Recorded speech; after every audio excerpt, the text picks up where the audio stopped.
This lecture is going to be about communication and how communication affects our relationships and how it applies to human sexuality. So the first question I want you guys to think about would be, why is it so difficult for a lot of people to talk about sex? Some people are more open than others, for sure, but in our society, we kind of have the way that the society views sex is that it should be something that's private. It's something that could be seen as an embarrassing topic or something that's not appropriate to talk about in certain settings. So as we have all grown up with these views of sex and how it's kind of a hush-hush topic, that really affects the way that our ability to communicate about it. So even when we're in a situation that is private, that is okay to talk about it with a partner in, behind closed doors type of setting, we still find it, for the most part, very difficult to talk about. And so this chapter kind of gets into why that's important and how that can affect our relationships, and that it really is something that within the right setting and the right situation that we do need to talk about to really help strengthen our relationships. So this first kind of theory that we look at with just communication in general, this can just be with any type of communication, not necessarily about sex, but it could be, is called the onion theory. This is pretty self-explanatory, just that everybody kind of views communication as an onion. And when we first meet someone, that we just stay on these outer levels, these kind of ones and twos that are just really surface level. It's nothing super deep. We're just, hi, what's your name? Where are you from? Biographical information. A little bit deeper would be, what's your favorite restaurant, or what kind of music do you listen to? But those are all still pretty surface level. So the first little while of meeting someone, we would definitely stay within these kind of ones and two levels. And then as we kind of get a little deeper and get to know people better, we're more comfortable talking about the very inner levels of these, like 4, 5s, and 6s. Things like our religious upbringing or our background or our views, our politics, kind of these deeper issues of how we feel about ourselves, how we feel about the world around us, that could be a lot more sensitive topics. So one of the things that can kind of determine some of the communication compatibility with someone would be how quickly or slowly we get into these different levels. So you might feel uncomfortable around a person who, on the very first time you meet them, goes way deeper into self-disclosure than what you are willing to disclose. On the flip side, you might also be frustrated or incompatible with someone who really can't get past the surface level, who's not comfortable talking about the deeper issues, even in a long-term relationship. So this kind of the spectrum of these two opposite ends of, some people can only talk about surface level and have a really hard time getting into the deeper stuff, and then other people are like, way too much information, way too soon, and that's uncomfortable as well. So this can kind of help us determine compatibility within a communication, whether it be a friendship or a romantic relationship, of how we start to peel away these levels of the onion theory. Some of the different types of communication would be verbal, nonverbal, and computer-mediated. So verbal communication is just like what it sounds like. It's just the words that are being spoken. And then nonverbal communication is actually a lot more powerful and a lot more believable than the verbal is. So examples would be things like your facial expression, or your tone of voice, or body language. Even proximity, like how close you're sitting to someone. All those different kinds of things say a lot more. They really give a lot more of the message than just the words that are being spoken. And then computer mediated has just become a whole lot more popular in today's society, just because everybody's always on their phones, so it's much more common these days to just text somebody than it would be to actually have a conversation face to face with somebody. So those computer-mediated types of communication have become a lot more important in this conversation when we talk about communication and how it affects our relationships. So another way to look at communication would be gender differences. So there was this researcher named Deborah Tannen, and she came up with her idea of what she called genderlects. So these would be kind of these stereotypical ways of looking at how a male communicates versus how a female communicates.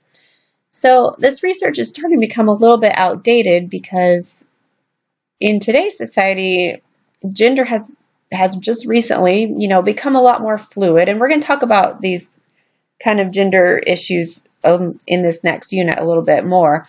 But basically, not all men fit into one category, not all women fit into one category. So Deborah Tannen kind of made these based on the biological differences, but more recently, it's sort of become a little more appropriate to talk about them in an instrumental versus affective rather than men versus women. So men do typically tend to be more instrumental in their communication, but that doesn't mean that all men are like that. And women are more affective in their communication generally, but not every single woman is going to fit into this category as well. So just keep that in mind as we're talking about these gender differences. We really should just kind of look at them as more instrumental and affective. So instrumental communicators tend to be a lot more fact-based. They just things about knowledge and just a kind of a reporting kind of way of communicating. It's basically, here's the facts, not a whole lot of fluff, how did that make you feel, and that kind of stuff. This is just really basic, factual kind of reporting. And they're also, the instrumental are more action-oriented and more goal-oriented. So if somebody comes to a person that's instrumental communicator with a problem, they're going to say, all right, what do we need to do to fix it? Let's work on, a solution.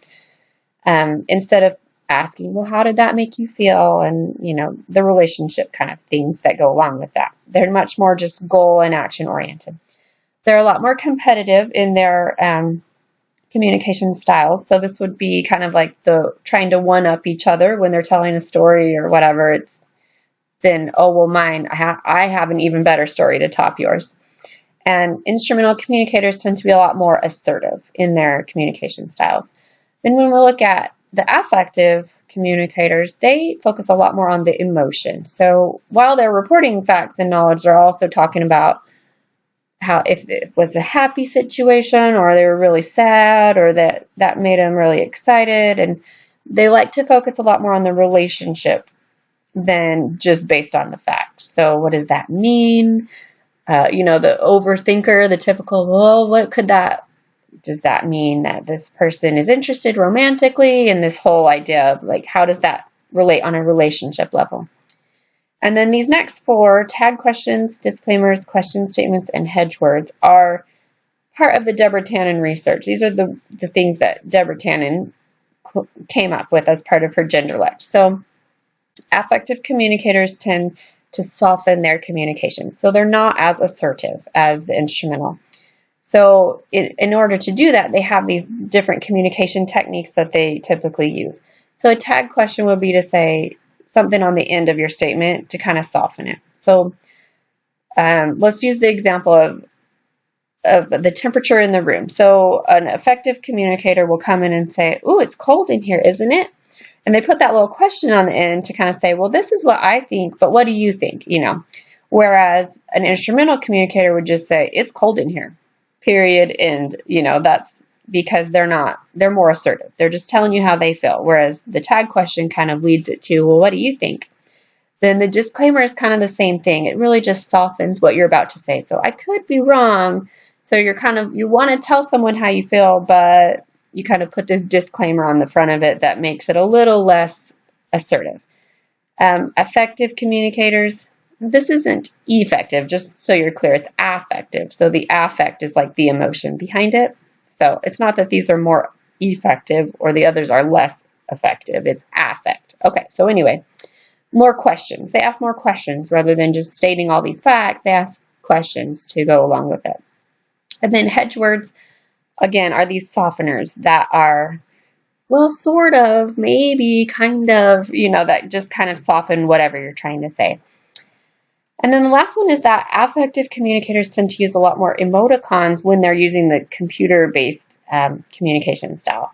So it's actually been found that affective communicators communicate better online in this digital kind of communication because they do include these emoticons. So whereas an instrumental communicator would just type whatever the words are, and then it's kind of hard to tell, like, are they just kidding, or are they mad, or, is this, there's no way to tell what the emotion is behind it when you're just looking at words on a computer screen or a phone screen. But when you put a little emoji on the end of it, like there's a little heart behind it, it's like, oh, okay, I can see what the relationship meaning is of that. Or if they put a little winky face, it's like, oh, I can tell they're just kidding. So affective communication tends to be using more of those emoticons, which definitely helps in that computer-based kind of communication.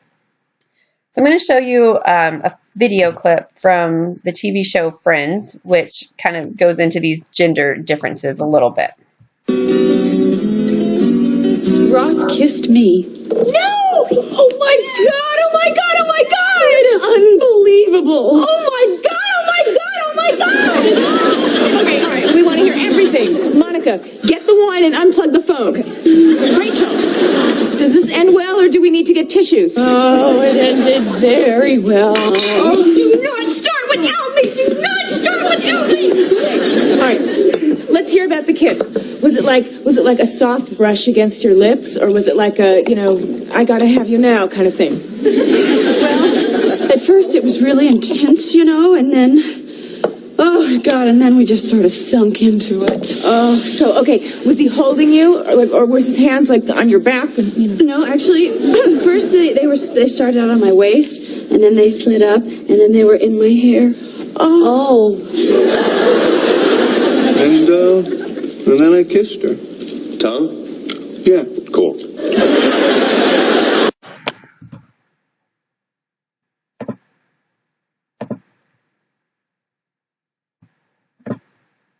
So that clip was just kind of a funny example of what we might see in these gender differences of how the men communicate versus women communicate. But how I want to end this lecture is just to point out that we really are more alike than we are different. When we look at all these gender differences or communication style differences, there's a lot of other factors that go into it besides just biological sex. It's, things like your culture and your family background, education. I mean, this list could go on of all the different things that go into shaping how someone communicates. And when we really look at the most recent research that we can find is that we are more alike than we are different. There are more similarities in the way that men and women communicate than maybe we have realized in the past. So when we look at the gender differences, just keep in mind that these are kind of